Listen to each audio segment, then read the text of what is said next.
ഒരു മുഅ്മിനിന് സന്തോഷമുണ്ടാകുമ്പോ അൽഹംദുലില്ലാഹ് അൽഹംദുലില്ലാഹ്. ഒരു മുഅ്മിനിന് സന്തോഷമുണ്ടാകുമ്പോൾ അവൻ പറയേണ്ട വാക്കെന്താ? അൽഹംദുലില്ലാഹ്. നമ്മളെന്താ പറയാ? പ്രത്യേകിച്ച് മലയാളികളായ ആളുകളുടെ ഒരു സ്വഭാവം. നമ്മളൊക്കെ കച്ചവടം നടക്കുന്ന ഒരു ഷോപ്പിൽ പോയിട്ട് ചോദിക്കുമ്പോ കച്ചവടമൊക്കെ എങ്ങനെ? എന്താണ് ഉസ്താദേ, കഴിഞ്ഞ വർഷം കുഴപ്പമില്ല, ഇപ്പൊ ആകെ ഡള്ളാണ്. അങ്ങനെയല്ല നമ്മൾ പറയാ. കൃഷിയൊക്കെ എങ്ങനെ, ഇടക്കുണ്ടോ, തേങ്ങയുണ്ടോ എന്നൊക്കെ ചോദിക്കുമ്പോ ഈ വർഷം തീരെ പോരാ, കഴിഞ്ഞ വർഷം കുഴപ്പമില്ലായിരുന്നു, ഇനി അടുത്ത വർഷം പോയിട്ട് വീണ്ടും അവരെ കാണാൻ. അപ്പൊ ചോദിച്ചു, എങ്ങനെ ബിസിനസ് ഉഷാറാണോ? എന്തു പറയാൻ ഉസ്താദേ, കഴിഞ്ഞ വർഷം കുഴപ്പമില്ലായിരുന്നു, ഈ വർഷം തീരെ പോരാ. എല്ലാ വർഷവും ഇങ്ങനെ പോകുന്നൊരു സ്വഭാവം നമ്മളിൽ കാണാറുണ്ട്. അത് നമ്മൾ ചെയ്യരുത്. എന്താണെങ്കിലും അറബികളെ കണ്ട് പഠിക്കേണ്ട ഒരു സ്വഭാവമാണ്. കഷ്ടമാണെങ്കിലും പ്രയാസങ്ങളാണെങ്കിലും ദാരിദ്ര്യമാണെങ്കിലും അൽഹംദുലില്ലാഹ് അൽഹംദുലില്ലാഹ്, അല്ലാഹുവിന് സർവസ്തുതിയും റാഹത്തിൽ പോവാൻ. നമ്മൾക്കൊക്കെ അറിയുന്നൊരു വിഷയമാണല്ലോ. മഹാനായ ഇബ്രാഹിം നബി അലൈഹിസ്സലാം 4000 കിലോമീറ്ററുകൾ താണ്ടി മക്കയിലേക്ക് കടന്നു വരുന്നത്. ഇസ്മായിൽ നബി അലൈഹിസ്സലാമിന്റെ കല്യാണം നടന്നിട്ടുണ്ട്. പക്ഷേ ഇസ്മായിൽ നബി അലൈഹിസ്സലാം വീട്ടിലില്ല. എന്റെ ഭാര്യയോട് ചോദിച്ചു, എങ്ങനെയുണ്ട് നിങ്ങളുടെ ജീവിതം, എങ്ങനെയുണ്ട്? ഭാര്യ പറഞ്ഞു, വല്ലാഹി ഫീ മശഖ്ഖ, കഷ്ടമാണ്, പ്രയാസമാണ്, ബുദ്ധിമുട്ടാണ്, പ്രാരാബ്ധങ്ങളുടെ നടുക്കടലിലാണ് ജീവിക്കുന്നത് എന്ന് ഭാര്യ മറുപടി പറഞ്ഞപ്പോഴാണ് മഹാനായ ഇബ്രാഹിം നബി അലൈഹിസ്സലാം ഭാര്യയോട് പറയുന്നത്, നിങ്ങളുടെ ഭർത്താവ് വീട്ടിലേക്ക് കടന്നു വന്നാൽ ഭർത്താവിനോട് പറയണേ ഈ കട്ടില ഒന്ന് മാറ്റിവെക്കാൻ, ഈ ഉമ്മറപ്പടി ഒന്ന് മാറ്റിവെക്കാൻ. ഭാര്യ സന്തോഷിച്ചു. ഉമ്മറപ്പടി മാറ്റിവെച്ചാല് നമ്മുടെ വീട്ടിൽ സന്തോഷം ഉണ്ടാകും. പൊതുവെ സ്ത്രീകൾക്കൊരു സ്വഭാവം ഉണ്ടല്ലോ, എന്തെങ്കിലും അസുഖം വന്നാൽ ഇത് വീടിന്റെ കുഴപ്പമാണ്, ഇവിടുന്ന് തങ്ങന്മാരെ കാണിക്കണം, ഇവിടുന്ന് ഉസ്താദുമാരെ കാണിക്കണം, ആശാരിമാരെ കാണിക്കണം. മകൻ ഗൾഫിൽ പോയി ജോലിയൊന്നുമില്ലാതെ വിസിറ്റിംഗ് വിസ കഴിഞ്ഞ് തിരിച്ചു വന്നു, എന്നാലും കുഴപ്പം വീടിന് തന്നെയാണ്. മഹാനായ ഇബ്രാഹിം നബി അലൈഹിസ്സലാം പറഞ്ഞു, നിങ്ങളുടെ ഭർത്താവ് വന്ന് നിങ്ങൾ പറയണം ഉമ്മറപ്പടി ഒന്ന് മാറ്റിവെക്കണമെന്ന്. ഭർത്താവ് വന്നു, ഇസ്മായിൽ നബി അലൈഹിസ്സലാം വന്നു. ഒരു അതിഥി വന്നിരുന്നു. അവർ ചോദിച്ചു, എങ്ങനെയുണ്ട് എന്ന്. ഞാൻ പറഞ്ഞു, വല്ലാഹി ഫീ മശഖ്ഖ, കഷ്ടമാണ്, പ്രയാസമാണ് എന്ന് ഞാൻ പറഞ്ഞു. അപ്പോഴാണ് അയാൾ എന്നോട് പറഞ്ഞത് വീടിന്റെ ഉമ്മറപ്പടി മാറ്റിവെക്കണമെന്ന്. അപ്പോഴാണ് മഹാനായ ഇസ്മായിൽ നബി അലൈഹിസ്സലാം പറഞ്ഞത്, അത് വന്നതെന്റെ ഉപ്പയാണ്. ഉപ്പ എന്നോട് പറഞ്ഞത്, പരീക്ഷണങ്ങളിൽ പിടിച്ചു നിൽക്കാൻ പറ്റാത്ത, പ്രയാസങ്ങളിൽ അല്ലാഹുവിനെ സ്തുതിക്കാൻ പറ്റാത്ത ഭാര്യ നിനക്ക് യോജിച്ചതല്ല, ആ ഭാര്യയെ ത്വലാഖ് ചെല്ലണമെന്നാണ് എന്റെ ഉപ്പ പഠിപ്പിച്ചത്. കഷ്ടവും പ്രയാസങ്ങളും ജീവിതത്തിൽ സ്വാഭാവികമാണ്. ആ സമയത്ത് വരുന്ന ആളുകളോടൊക്കെ പ്രയാസം വിളിച്ചു പറയുന്ന ഭാര്യയാണോ? നിങ്ങൾക്ക് ആ ഭാര്യ വേണ്ട, ത്വലാഖ് ചൊല്ലി വേറൊരു കല്യാണം കഴിച്ചു.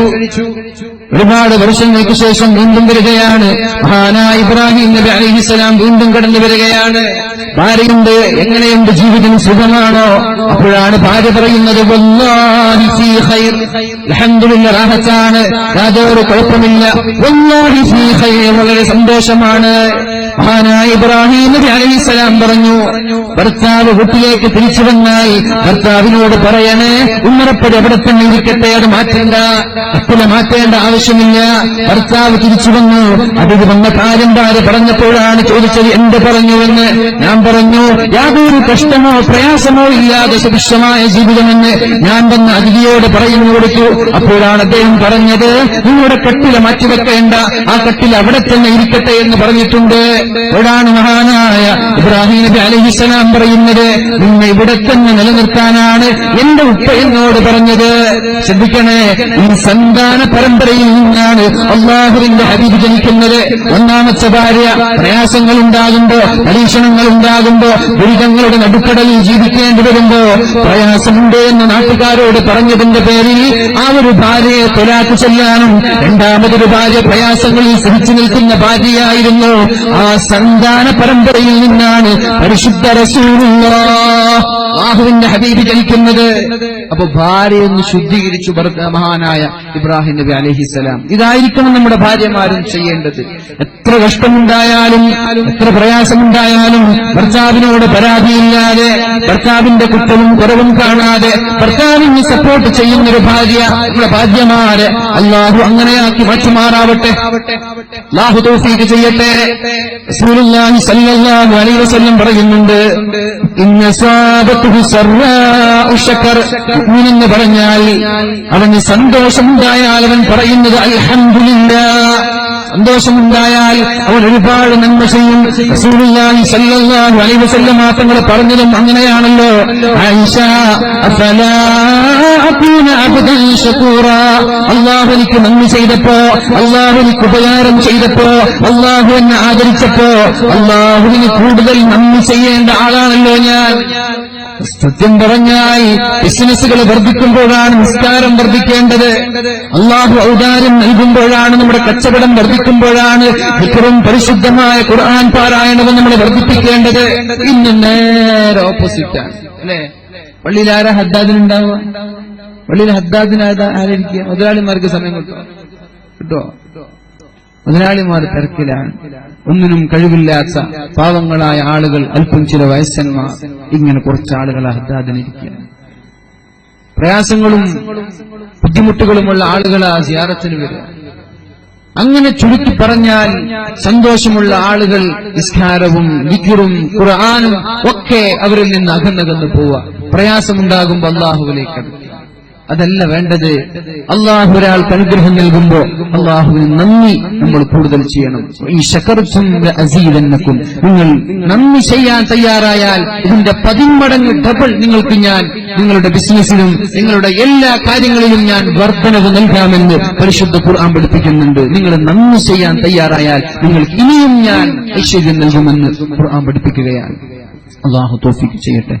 അപ്പൊ നമ്മളിവിടെ സമ്മേളിച്ചതും ഇവിടെ നമ്മൾ കടന്നു വന്നതൊക്കെ നമ്മുടെ വഅലുകളും നമ്മുടെ ഇവിടെ കഴിഞ്ഞ് പിരിഞ്ഞു പോകുമ്പോഴേക്കും നമ്മുടെ മനസ്സിലുണ്ടാവേണ്ട ഒരു നിയ്യത്ത്, ജീവിതത്തിൽ പ്രയാസങ്ങൾ ഉണ്ടെങ്കിലും അത് മറ്റൊരാളോട് പറയാതെ പടച്ച റബ്ബിലേക്ക് അള്ളാഹുവിനോട് പറയുവാനും അത് ക്ഷമിക്കുവാനുമുള്ള ഒരു സന്മനസ് നമ്മൾക്കുണ്ടാവണം. അള്ളാഹു തൗഫീഖ് ചെയ്യട്ടെ. രണ്ടാമതൊരു വിഷയം തങ്ങൾ പറഞ്ഞത് സല്ലല്ലാഹു അലൈഹി വസല്ലം, വഇന്ന സാബതുഹു ലറാഉ സബർ.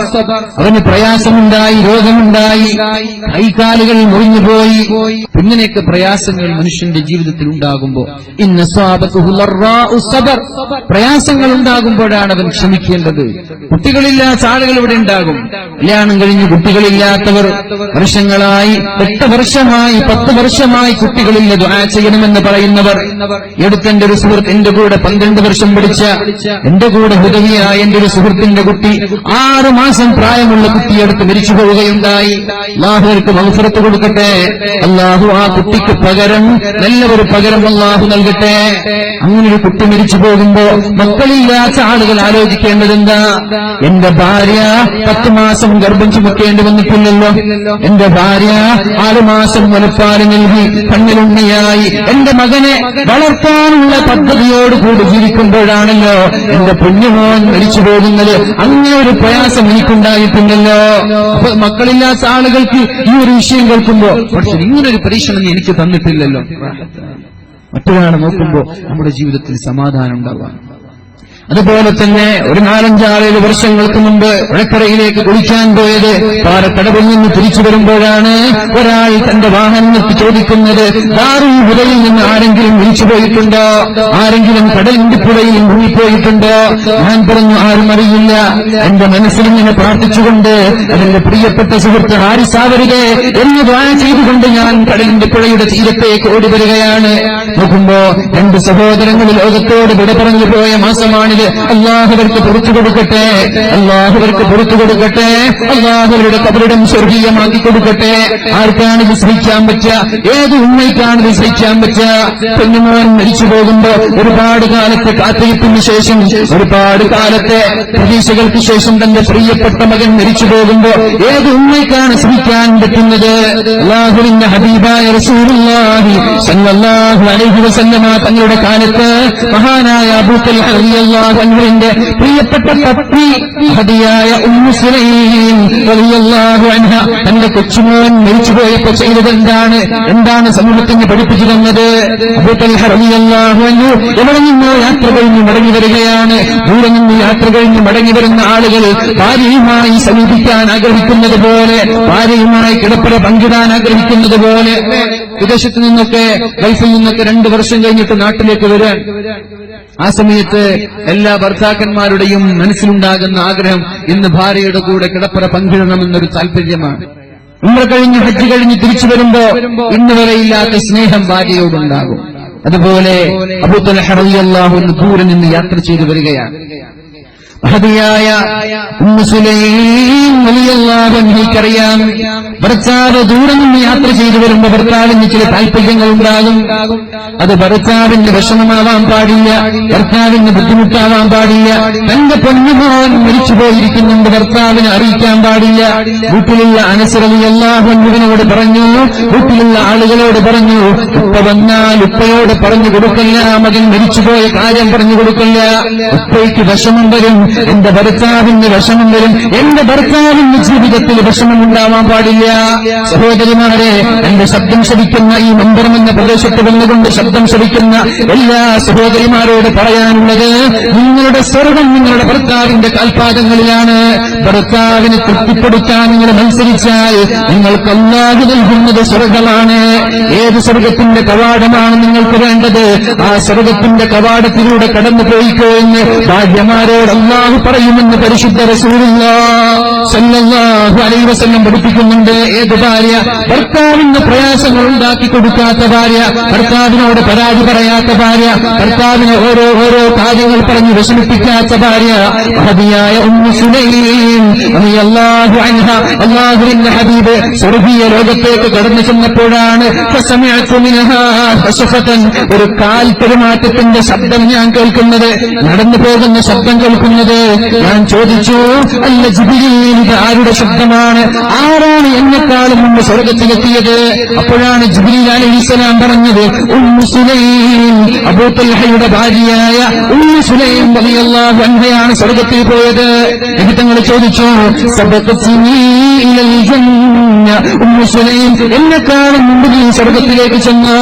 എന്നെക്കാളും മുമ്പ് സ്വർഗത്തിലേക്ക് പോയോ? അപ്പോഴാണ് അവിടെ നിന്നൊരു ശബ്ദം കേൾക്കുന്നത്, അല്ലാഹുവിന്റെ ഹബീബിനോട് പറയുന്നത്, കാനത്ത് തുർലി സൗജഹാ, തന്റെ ഭർത്താവിനെ തൃപ്തിപ്പെടുത്തുന്ന പെണ്ണായിരുന്നു. ഭർത്താവിനൊരു വിഷമം പോലും എന്റെ ജീവിതത്തിൽ ഉണ്ടാവരുത്, ഭർത്താവിന് ഞാൻ കാരണം കഷ്ടമുണ്ടാവരുത്. ജോലി കഴിഞ്ഞ്, പ്രയാസം കഴിഞ്ഞ്, ബുദ്ധിമുട്ട് കഴിഞ്ഞ് വീട്ടിലേക്ക് മടങ്ങി വരുമ്പോ പുഞ്ചിരിച്ചുകൊണ്ട് ഭർത്താവിന്റെ പ്രയാസങ്ങളെ പമ്പ കടത്തുന്ന പെണ്ണായിരിക്കണം പെണ്ണ്. ആ പെണ്ണിനാണ് അല്ലാഹു സ്വർഗ്ഗം നൽകുന്നത്. അങ്ങനെയുള്ളൊരു ഭാര്യയായിരുന്നു ഉമ്മു സുലൈം റളിയല്ലാഹു അൻഹ. അബൂ തൽഹ റളിയല്ലാഹു അൻഹു വന്ന് ചോദിച്ചു, മകനെങ്ങനെയുണ്ട്? അപ്പോഴാണ് പറഞ്ഞത്, ബിഅഹ്സനി ഹാൽ, ഏറ്റവും നല്ല അവസ്ഥയിലാണ് മകനുള്ളത്, യാതൊരു കുഴപ്പമില്ല, മകൻ നല്ല അവസ്ഥയിലാണ്. ഫഹമിദല്ലാഹ്, അൽഹംദുലില്ലാഹ് പറഞ്ഞു വീട്ടിലേക്ക് കയറി. എന്നിട്ട് മനോഹരമായ ഭക്ഷണം ഉണ്ടാക്കി 2 പേരും ഒന്നിച്ചിരുന്ന് ഭക്ഷണം കഴിച്ചു. പ്രയാസമല്ലേ? ഒരു മകൻ മരിച്ചു പോയാൽ ആർക്കാണ് സഹിക്കാൻ പറ്റുക? ആർക്കാണത്? ഏത് പെണ്ണിനാണത് സഹിക്കാൻ പറ്റുന്നത്? ആ വേദന കടിച്ചമർത്താൻ പറ്റുന്ന പെണ്ണെവിടെ? ഞാൻ പറഞ്ഞുവല്ലോ, പുരുഷന്മാർക്കത് സഹിക്കാൻ പറ്റിയാലും എന്ത് പെറ്റ ഉമ്മയ്ക്കത് സഹിക്കാൻ പറ്റില്ല. നിരന്തരമായ കരച്ചിലാണ്, നിരന്തരമായ വെപ്രാളമാണ്. ഇതൊക്കെയാണ് നമ്മുടെ നാട്ടിൽ കണ്ടുകൊണ്ടിരിക്കുന്നത്. എന്നാൽ ഉമ്മു സുലൈം എന്ന് പറയുന്ന അല്ലാഹുവിന്റെ ഹബീബിനെ കാലം മുമ്പ് സ്വർഗ്ഗത്തിലെത്തിയോ എന്ന് ചോദിച്ച മഹദി തന്റെ ഭർത്താവിനോട് പറഞ്ഞത്, മകൻ മരിച്ചിരിക്കുകയാണ്, ബിഅഹ്സനി ഹാൽ, യാതൊരു പ്രയാസമില്ല. എന്നിട്ട് മനോഹരമായ ഭക്ഷണമുണ്ടാക്കി. നമ്മുടെ ഭാര്യമാരിങ്ങനെ ഭക്ഷണമുണ്ടാക്കുമോ? മക്കളെ മരിച്ചുപോയാൽ നമ്മുടെ ഭാര്യമാരിങ്ങനെ ഭക്ഷണമുണ്ടാക്കുമോ? എവിടെ ഉണ്ടാക്കാൻ? ഒരാഴ്ചത്തേക്ക് ഭാര്യമാരെ കിച്ചണിൽ കാണുകയില്ല. കാണോ നമ്മുടെ ഭാര്യമാരെ? കാണോ? മക്കള് വേണ്ട, സഹോദരൻ മരിച്ചുപോയി, അല്ലെങ്കിൽ കുടുംബത്തിൽ ആരെങ്കിലും ഒരാളെ മരിച്ചുപോയാൽ പിന്നെ അവരെ ഒരാഴ്ചക്ക് കിച്ചണിൽ കുക്ക് ചെയ്യാൻ കിട്ടും നമ്മുടെ ഭാര്യമാരെ? ഇല്ല. ഇതൊക്കെ കടിച്ചമർത്തി അള്ളാഹുവിന് വേണ്ടി സഹിക്കുക. എന്നിട്ട് മനോഹരമായ ഭക്ഷണം ഉണ്ടാക്കി 2 പേരും ഒന്നിച്ചിട്ട് ഭക്ഷണം കഴിച്ചു. എന്നിട്ട് തന്റെ ഭർത്താവിന് മനോഹരമായി ആ ഒരു റൂമൊരുക്കി കൊടുക്കുകയും 2 പേരും കിടപ്പറ പങ്കിട്ടതിന് ശേഷമാണ് തന്റെ ബുദ്ധിമതിയായ ഭാര്യ ഭർത്താവിനോട് ചോദിക്കുന്നത്, അല്ലയോ ഭർത്താവേ, നമ്മളിൽ നിന്ന് അപ്പുറത്തുള്ള വീട്ടുകാരൻ ഒരു കാര്യം, എന്തെങ്കിലും ഒരു വസ്തു വായ്പ ചോദിച്ചാൽ അവർ തിരിച്ചു ചോദിക്കുമ്പോഴേക്കും തിരിച്ചു കൊടുക്കണ്ടേ? ഒരാളിൽ നിന്ന് എന്തെങ്കിലും ഒരു വസ്തു വായ്പ ചോദിച്ചാൽ അവർക്കത് തിരിച്ചു ചോദിക്കുമ്പോഴേക്കും തിരിച്ചു കൊടുക്കണ്ടേ? കൊടുക്കണം. കൊടുത്തില്ലെങ്കിൽ അവർ അക്രമികളാണ്, അവർ നീതി പുലർത്തുന്ന ആളുകളല്ല, അവർ ചെയ്തത് ശരിയല്ല. അപ്പോഴാണ് ഭാര്യ പറയുന്നത്, എന്നാൽ അള്ളാഹു നമ്മൾക്ക് സൂക്ഷിക്കാൻ ഏൽപ്പിച്ച സൂക്ഷിപ്പ് മുതലാണ് നമ്മുടെ മക്കൾ. ആ മകനെ അള്ളാഹു കൊണ്ടുപോയിരിക്കുകയാണ്. പക്ഷേ അബൂ തൽഹ റളിയല്ലാഹു അൻഹു വിഷമമായി, പടച്ചോനെ, എന്റെ മകൻ മരിച്ചൊരു സമയത്താണല്ലോ ഞാനിങ്ങനെ ഭക്ഷണം കഴിച്ചതും കുടപ്പറ പങ്കിട്ടതൊക്കെ. എന്നിട്ട് സുബഹിയുടെ സമയമാകുമ്പോ നിമിത്തങ്ങളുടെ സന്നിധിയിലേക്ക് ചെന്നിട്ട് പറഞ്ഞു, കാര്യങ്ങളൊക്കെ അവതരിപ്പിച്ച നിമിത്തങ്ങൾ പറഞ്ഞു, ബാറകല്ലാഹു ഫീ ലൈലതികുമാ, നിങ്ങളുടെ ആ രാത്രിയിൽ അല്ലാഹു ബർക്കത്ത് ചെയ്യട്ടെ. നിമിത്തങ്ങൾ എന്താ പറഞ്ഞത്? നിങ്ങളുടെ ആ രാത്രിയിൽ അല്ലാഹു ബർക്കത്ത് ചെയ്യട്ടെ. ആ രാത്രിയിലാണ് ലോകം അറിയപ്പെട്ട മഹാനായ അബ്ദുല്ലാഹി ഇബ്നു അബീ തൽഹ എന്ന് പറയുന്ന കുട്ടി 2 പേർക്കും ഉണ്ടാകുന്നത് ആ രാത്രിയിലാണ്. എന്റെ പരിശ്രമങ്ങൾ കടിച്ചമർത്തുകയും തന്റെ ഭർത്താവിന് പ്രയാസമുണ്ടാവരുത് എന്നൊരു ഭാര്യ തീരുമാനിക്കുകയും ചെയ്തപ്പോ ആ പെണ്ണിനെ അല്ലാഹു സ്വർഗ്ഗം നൽകി അനുഗ്രഹിക്കുകയാണ്. എന്നിട്ട് അല്ലാഹു തആല പറയുന്നുണ്ട്, ഹബീബ് പറയുന്നുണ്ട്, ഇദാ മാത വലദുൽ അബ്ദി, ഒരു കുട്ടിയുടെ മകൻ മരിച്ചുപോയാൽ, ഒരു ഉപ്പയുടെ ഒരു ഉമ്മയുടെ മക്കൾ മരിച്ചുപോയാൽ അല്ലാഹു മലക്കുകളോട് ചോദിക്കുന്നുണ്ട്, അഖബൽതും സമറത ഫുആദി, ഇന്നാലും ആളുടെ കരളിന്റെ കഷ്ണമായ കൊച്ചുമോന്റെ റൂഹാണോ നിങ്ങൾ പിടിച്ചത്? ഇന്നാലും ആളുടെ മക്കളെയാണോ നിങ്ങൾ റൂഹ് പിടിച്ചത്?